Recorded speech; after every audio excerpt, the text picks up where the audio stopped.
नमस्कार, स्वागत है आप सभी का निष्काम एजुकेशन पर। इस वीडियो में हम लोग जो हमारा डेली प्रैक्टिस सेट चल रहा है, इसका 16वें क्रम का जो डेली प्रैक्टिस सेट उसको देखेंगे। इसमें हम लोग महत्वपूर्ण 10 प्रश्नों की चर्चा करेंगे जो आपके आगामी एग्ज़ाम आने वाला है। अपेक्स बैंक का जो वैकेंसी निकला है उसके लिए, और CGPSC के लिए ये तो परफेक्ट है ही, ठीक है। इसके अलावा व्यापम का अगर कोई भी एग्ज़ाम आता है उसमें भी ये जो मराठा वंश है वहाँ से क्वेश्चन डेफिनेटली पूछे जाते हैं, या फिर इस जो ब्रिटिश अधीन छत्तीसगढ़ है या जमींदारी विद्रोह है, यहाँ से क्वेश्चन आता ही है, ठीक है। तो चलिए बढ़ते हैं अपने क्वेश्चन की तरफ और शुरू करते हैं। देखिए दोस्तों, इससे पहले ये जो है ब्रिटिश अधीक्षक है, ब्रिटिश अधीन हमारा जो छत्तीसगढ़ है इससे, और ज़मींदारी विद्रोह से हमारा जो है क्वेश्चन रहेगा। इसके अलावा इसके बाद एक दो वीडियो और आने हैं, ठीक है। इससे पहले हम लोगों ने मराठा को कंप्लीट कर लिया है। आप जाइए बिल्कुल वीडियो को देखिए। मराठा वंश का जो है डिटेलिंग वीडियो भी डला हुआ है, ठीक है, यूट्यूब में, और इसका जो डेली प्रैक्टिस सेट से संबंधित उसके MCQ भी डले हुए हैं, ठीक है। तो चलिए शुरू करते हैं वीडियो को पहले क्वेश्चन से। पहला क्वेश्चन दिया हुआ है, छत्तीसगढ़ की प्रथम डिप्टी कमिश्नर कौन थे? ये क्या हो जाएगा, छत्तीसगढ़ के प्रथम डिप्टी कमिश्नर कौन थे? तो देखिए ये क्वेश्चन बहुत बार आया हुआ है, आगे आने का भी इसका चांस है, ठीक है। तो इसका करेक्ट आंसर हो जाएगा चार्ल्स सी इलियट। चार्ल्स सी इलियट जो है हमारे छत्तीसगढ़ का प्रथम डिप्टी कमिश्नर माना जाता है, ठीक है, प्रथम कमिश्नर माना जाता है। तो प्रथम डिप्टी कमिश्नर हमारे छत्तीसगढ़ का कौन था? तो चार्ल्स सी इलियट था, ठीक है। इसके अलावा दो इसके सहायक डिप्टी कमिश्नर थे, ठीक है। दो सहायक डिप्टी कमिश्नर थे जो कि कहाँ कहाँ से थे, एक तो था बिलासपुर से था और एक था रायपुर से, ठीक है। एक डिप्टी कमिश्नर जो इसके सहायक डिप्टी कमिश्नर थे वह एक था बिलासपुर से, जिसका नाम था गोपाल रावप्पा। ये गोपाल राव वही है अंतिम जिलेदार, ठीक है। और ये रायपुर से था मोबिन उल हक, ठीक है, मोबिन उल हक, ठीक है। ये मोबिन उल हक जो है रायपुर से सहायक डिप्टी कमिश्नर था। वहीं जो है एक सहायक डिप्टी कमिश्नर बिलासपुर से गोपाल राव अप्पा थे, और प्रमुख डिप्टी कमिश्नर जो है हमारे छत्तीसगढ़ का प्रथम ये तो था ही, ठीक है। ये बात हो रही है 1854 की, ठीक है। 1854 में जिस समय हमारा छत्तीसगढ़ जो है ब्रिटिशों के अधीन हो गया था, उस समय की बात हो रही है। बढ़ते हैं अगले क्वेश्चन पर। दिया हुआ है 1854 के अंत तक छत्तीसगढ़ में कितने तहसीलें थीं? तो देखिए छत्तीसगढ़ में जो तहसीलें हैं उनकी संख्या जो है कितनी थी उसको पूछा गया है। आपके ऑप्शन है 5, 7, 4 या फिर 6। तो इसका करेक्ट आंसर हो जाएगा दोस्तों ऑप्शन नंबर ए 5, ठीक है। 1854 के अंत तक, अर्थात 1854 में क्या हुआ था? तो 1854 में हमारा छत्तीसगढ़ संपूर्ण रूप से ब्रिटिशों के अधीन हो गया था, ठीक है। इसी समय जो है रघुजी तृतीय की मृत्यु जो है निसंतान रूप से हो गई थी। डलहौजी का हड़प नीति के तहत नागपुर जो है ब्रिटिशों के अधीन आ गया था, ठीक है। नागपुर के आ जाने से, नागपुर के अधीन हो जाने से हमारे छत्तीसगढ़ भी ऑलरेडी अधीन हो गया, ठीक है, क्योंकि नागपुर हमारा छत्तीसगढ़ ही था, नागपुर से ही मिले हुए थे हम लोग, हमारा जो छत्तीसगढ़ है, ठीक है। तो देखिए ये जो 1854 में कितने तहसीली थी पूछे हैं, तो इसका करेक्ट आंसर 5 हो जाएगा। 5 कौन कौन सा था? तो सबसे पहले याद रखिएगा रायपुर, ठीक है, रायपुर। ये इसमें ये याद रखना है दोस्तों कि ये जो है बिलासपुर इसमें तहसील नहीं था, ठीक है। रायपुर हो जाएगा, रतनपुर हो जाएगा, धमतरी हो जाएगा, ठीक है। इसके अलावा नवागढ़ और दुर्ग, ठीक है, नवागढ़ और दुर्ग। तो रायपुर, रतनपुर, धमतरी, नवागढ़ और दुर्ग याद रखिएगा, बिलासपुर तहसील नहीं था, ठीक है, 1854 में। तो चलिए बढ़ते हैं अगले क्वेश्चन पर। तीसरे नंबर का क्वेश्चन दिया है, मध्य प्रांत के गठन के समय छत्तीसगढ़ में इनमें से कौन सा एक जिला नहीं था? अब देखिए, अब जिला को पूछ रहा है, तो देखिए आप एक बात याद रखिए कि जब 1856 में जो है मध्य प्रांत का जब गठन हुआ, तो उस समय हमारे छत्तीसगढ़ में कुल 3 जिले थे। ये 3 जिले कौन कौन से थे? तो एक बिलासपुर था, एक रायपुर था और एक संबलपुर था। ये जो है रतनपुर नहीं था दोस्तों, ठीक है, रतनपुर जो है नहीं था, इसको आप जानिए, ठीक है। रतनपुर उस समय जिला नहीं था, क्योंकि रतनपुर जो है बिलासपुर के अंतर्गत ही आ जाता था, ठीक है। बढ़ते हैं अगले क्वेश्चन पर।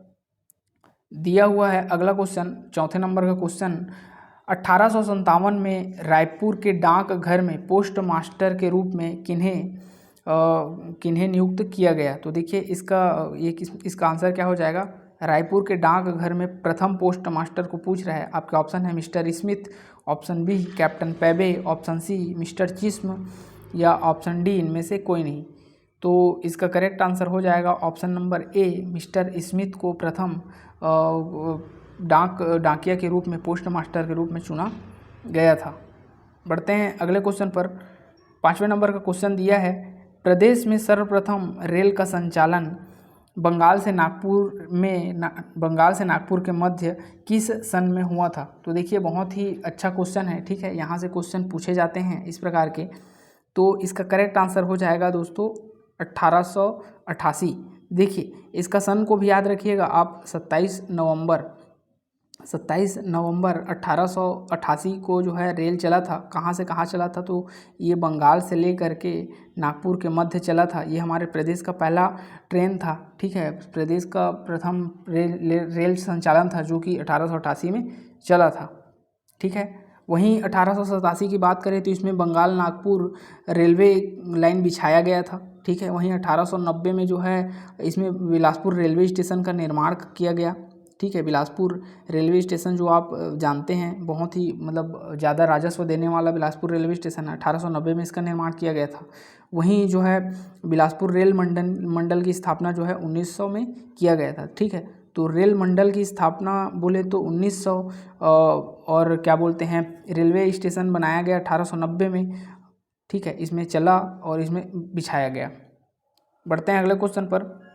6वें नंबर का क्वेश्चन दिया है यहाँ पर, छत्तीसगढ़ महाविद्यालय की स्थापना किनके द्वारा किया गया था? तो देखिए इसका ऑप्शन है J Yoganandam, Charles Eliot, Shri Pierce एवं और डी में दिया है इनमें से कोई नहीं।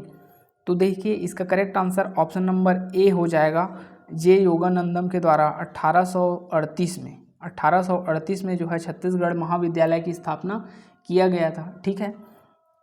तो बढ़ते हैं अगले क्वेश्चन पर। लाखा बांटा व्यवस्था के संदर्भ में गलत कथन को चुनें। तो देखिए लाखा बांटा होता क्या था कि ये जो है बांटा जाता था, किसको बांटा जाता था? तो भूमि को बांटा जाता था, ठीक है। भूमि को बांटा जाता था। कैसे भूमि को बांटा जाता था? जो उपजाऊ होता था। क्यों बांटते थे?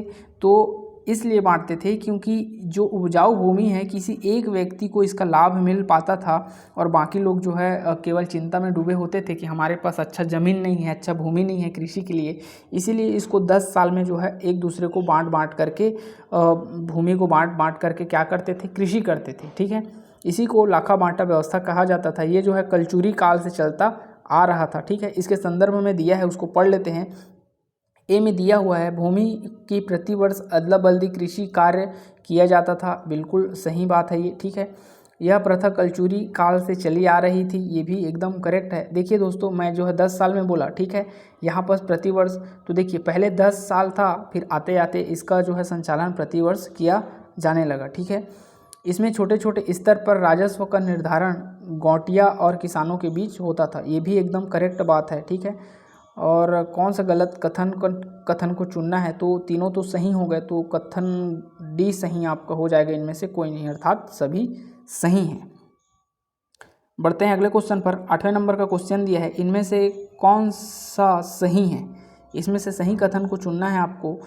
ए में दिया है छत्तीसगढ़ में तहसीलदारी व्यवस्था 1854 में बना। तो तहसीलदारी व्यवस्था 1854 में बना, एकदम करेक्ट आंसर हो जाएगा ये। ब्रिटिश रुपया का चलन जो है 1855 में हुआ, ये भी एकदम सही है। आपराधिक जनजाति अधिनियम कानून जो है 1871 में लागू हुआ, ये भी एकदम सही हो जाएगा, अर्थात सभी सही हैं, ठीक है। ऑप्शन नंबर डी आपका इज द करेक्ट आंसर हो जाएगा, ठीक है। बढ़ते हैं अगले क्वेश्चन पर।